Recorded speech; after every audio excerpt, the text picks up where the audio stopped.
Going to rebuild the distributor, and I'm also a spray paint artist. These veins pass through that little gate right here. Smoking right now? You play with fire. This is an exploded distributor. She deserves better than this.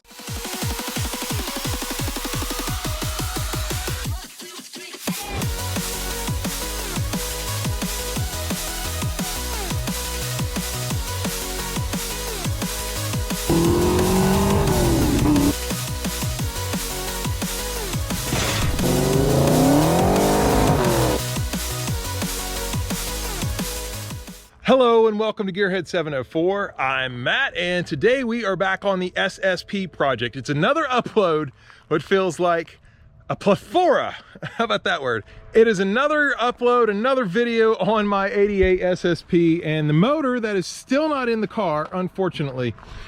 Today what I've got to do, you guys might have noticed in some of the previous videos that cylinder head, I did not clean the outside of it. It's still all black. And several of you have been like, hey, when are you going to clean that up?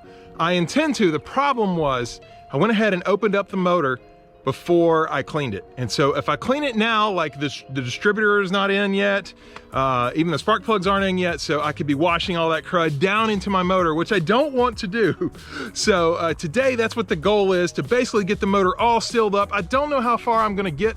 Honestly, I've been doing some other projects out here today at Fox Mustang Restoration. That's where I am at, in case you guys didn't know, all kinds of Fox bodies out here. But yeah, so I've been doing other videos and haven't spent much time on the SSP today, but I gotta get going because I still want it done by June. So today what we're gonna do, I'm actually going to rebuild the distributor. I know I've never done that before. Luckily, Matt's here to help me. I'm gonna rebuild the distributor, put in the spark plugs, and just do as much as I can to seal the motor up so I can clean it, get it all ready to go, and then we should be close to dropping it in the car, guys. I think, not this upload, obviously, but maybe the next upload or two, the next couple videos you might see on this car, I think it might be ready to go back in the car. I might be being overly optimistic. That has been known to happen, but anyway, enough talking. Let's go ahead and get started on this. First thing I do need, though, is my distributor, which it's right here in the car. I think I left it in this box here. Yeah, there we go. So look at that TFI module. It's not even a Ford. So I'm gonna rebuild this. I got the new, I forget what that thing's called in there, but got to take it all apart, and I'll show you guys all of that. Get it ready to go, put it in the motor. So let's get started. Oh, before I get started, I did forget one other thing we are gonna do today is I need an oil dipstick tube. When I bought the car, it did not come with one. If you guys can see that right there. Yeah, there you go. That's where the tube goes. So I need to get a new tube. So let me see what I can do about that. I think there might be one I can pull off one of the cars here in the quote Fox graveyards. Let me check on that.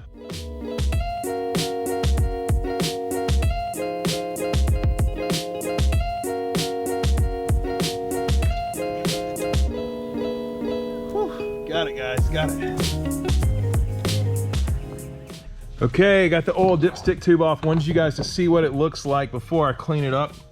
But this is a lot cheaper than getting new old stock, which, by the way, I'm here at Fox Mustang Restoration today, of course. They do have some new old stock of oil dipstick tubes, so you can buy those. It's on the site, I believe, but yeah, it's a lot cheaper to just pull this one like I did off the car there, and it'll clean up and it'll work well. Plus, I needed a dipstick as well, not just the tube.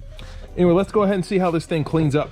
All right, a little bit better, guys, a little bit better. I mean, it's a good tube, but I still don't think this is good enough to put on the car.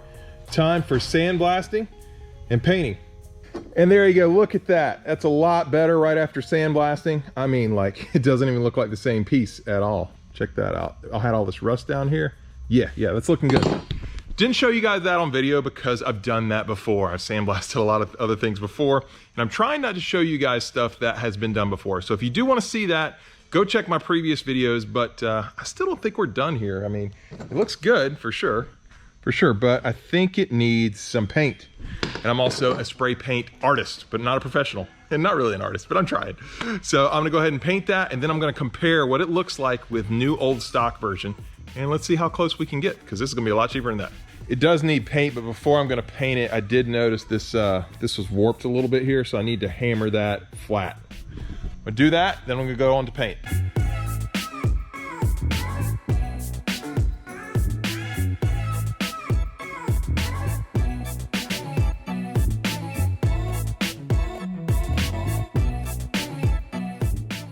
We did switch to repairing the distributor. I don't even think I told you guys that. I just kind of jumped in. But so I got the TFI module off, like I said, so that's off now. This was an aftermarket one, clearly not a Ford one.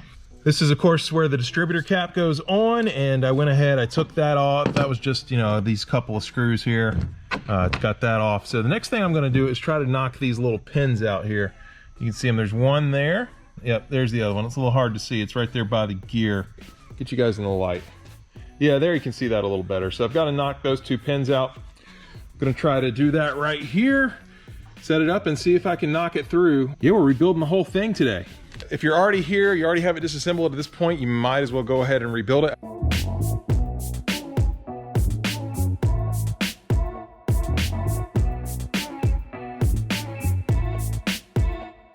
One of the things I'm replacing on the distributor, guys, is the Hall effect switch. This has to do with how the car fires the injectors and all of that. It's very important. I did what you just saw me do, as I knocked out these guide pins, because we got to get these gears off in order to, you can see there's the old switch. In order to get that old Hall effect switch out, got to get the gears off. That's why I knocked the pins out. That was a bit cumbersome. I hadn't done that before, so that's why I was kind of all over the place with the camera there. But anyway, I got that off. I'm told Matt's here today. He told me we need to use the press to actually get the gears off. So let's see how that works. I think that's the next step. All right, we're getting ready to use the press, guys, and we've got these, I guess this is a bearing retainer. Is that what that is, Matt? It's a tool called a bearing splitter. It's bearing splitter, just, okay. Yeah. That's what we've got the distributor in. Right, we've got it to hold the distributor. It's just a nice holding fixture when you're using a press. And yeah, so we got to do the Hall effect switch, or profile ignition pickup, called PIP sometimes. Okay, that's the other name for it. Right, we actually have to press these gears off of this shaft because these are an interference type fit. Yeah, that's what I knocked the dowel pins out of, and I saw you were grabbing a pin and making marks here. Yeah, so the reason I do that is that hole is not drilled perfectly center in the, like across the distributor. It's offset. So if we take this gear off and we accidentally put it back on the wrong way, the holes won't line up and we got to press it off and do it again. Okay. So this is just saving us a bit of time. Okay, so we don't put it on the wrong way. Right, right. All right. Collar isn't coming off like it should, guys, the first one, so we're going to heat it up a little bit and help it along.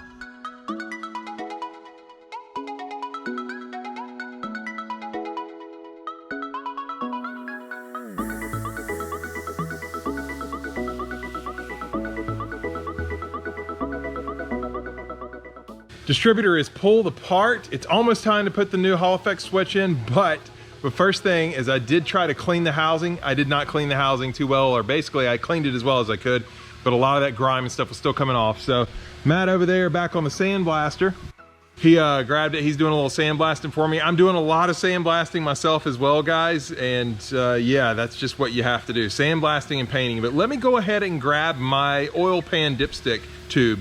Finish that. Let me show you guys what the paint looks like on that. Today's Instagram update. I needed a dipstick tube. This is new old stock, which I could have bought. I pulled this one off of a car today, guys, and painted it. Check that out. What do you think? This is all dirty, painted it, sandblasted it. Yeah. All right, guys, a little update for you. I'm currently painting the distributor housing, but this distributor shaft, you look at all the carbon on there. I've got to clean that off, and there's my little paint mark. So I'm gonna just get some brake clean and use it with this shirt/rag. Get rid of the carbon. So yeah, we're still rebuilding the distributor, getting closer.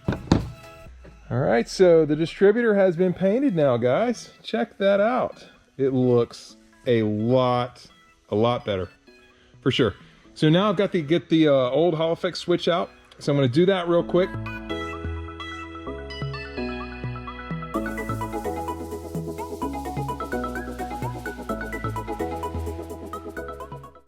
All right, the old Hall effect sensor is off. Probably not quite saying that right. I do have Matt with me here. Matt, I know that's the new sensor. Yep, one term is for Hall effect. I think Ford uses PIP, so it's profile ignition pickup.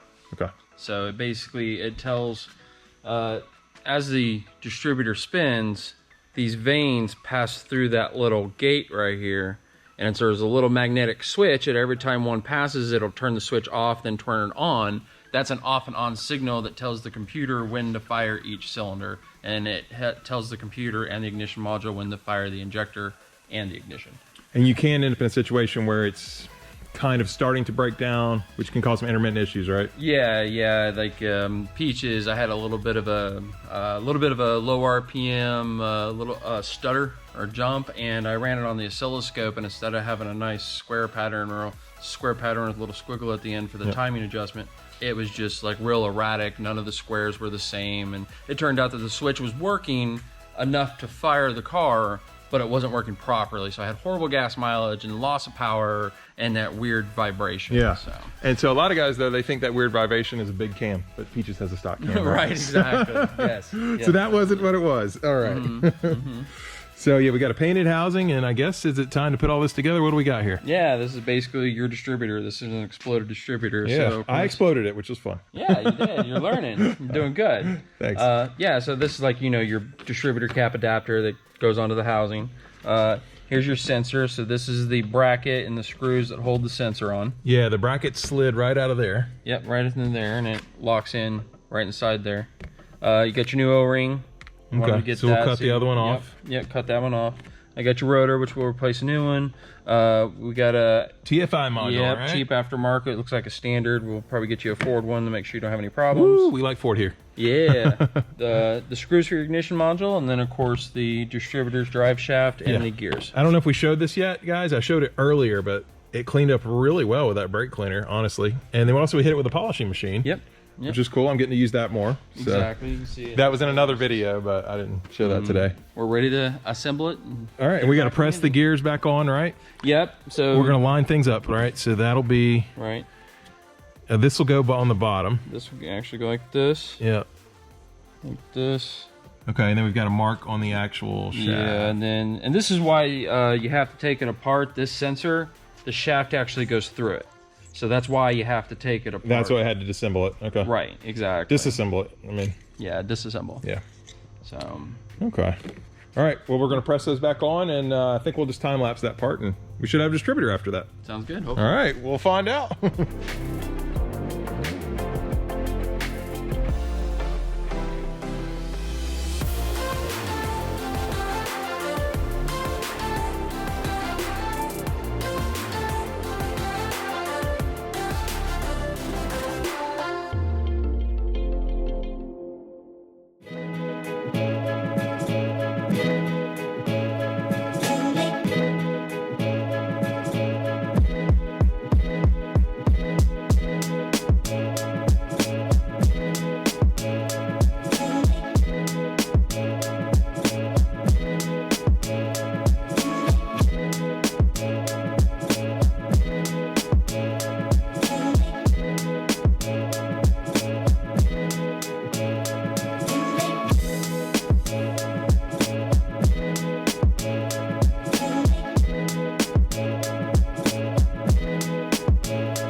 All right, guys, that took way longer in real time. Hopefully not too long for you guys in time lapse, but it was giving us some problems. We're actually gonna measure it with a dial indicator to make sure it didn't bend. Hopefully it's fine. You can see it's actually still smoking right now. I don't know if that comes up on camera or not, but yeah. Matt, you play with fire. Yeah, we didn't get burnt. I didn't get burnt, yeah. That, we tried the regular propane torch and wasn't cutting it for us. So. Not odd enough. No, so we used that oxyacetylene torch, and man, she was lit, y'all. She was lit. Okay, Matt's got the dial indicator out, seeing how we're doing. We were worried that the shaft might have bent a little bit. Set back up here. This tool's a little challenging sometimes. A little finicky. But you know how to use it. I use this for the rear end, guys. Actually, Farmer John used this tool. If you guys remember that. You remember Farmer John, Matt? He didn't come back. I remember. Yeah. No. He wasn't that popular on the channel. Uh-oh. There we go. All right, we're spinning. Can you see the needle? Yep, we can see the needle a little bit. Yeah, it's not even bouncing a thousandth, so we got a nice smooth surface there. Yeah, the tool's a little wobbly. More importantly, we don't have a bent shaft, because I was worried about the shaft being bent with how much pressure we had to use to press this gear on with. Yeah. So, yeah, I mean, that's... Oh, yeah, that's nice. There's no bend in that. Good. All right. Yeah, so, yeah, this distributor's good to use. All right. as Farmer John would say, we're definitely gonna measure, because you always gotta measure when you're messing around with math. Hey guys, Fisherman John did make another appearance. How about that? But yeah, I forgot to film an outro. That's why I'm in a different outfit. It's a couple days later, and I was editing the video right now, and I was like, wait, I didn't end this video. So I figured I'd come in here and do that real quick and show you guys Tar Heel Fox. It's been a little while. She's still here, still in the garage. I don't know, I might do a full update video soon. She deserves better than this, but she's not getting better than this. So what can you do? I mean, that's just how it is. SSP has to get done. It is slow going, but we're getting there. Anyway, that's it for this one. I hope you guys did enjoy the video. Please hit the like button. If you're stopping here for the first time and you made it this far, you know, please subscribe. I'm sure Fisherman John will not show up again. He only made it twice, so don't worry about that. And that's pretty much it. I'm actually going to work on the car again tomorrow. But by the time you guys see this video up, I'll have already done that. So remember to check out my Instagram if you want to see those regular updates. Oh, and I forgot one last thing. I do have a Facebook page now and a TikTok. So if you want to help me out on either one of those, I'll leave a link down in the description below, and you can follow me on Facebook or TikTok. And you know, I'll share stuff there as well. But that's it, guys. We'll see you next time, and I appreciate all your support as always. Take care. Bye.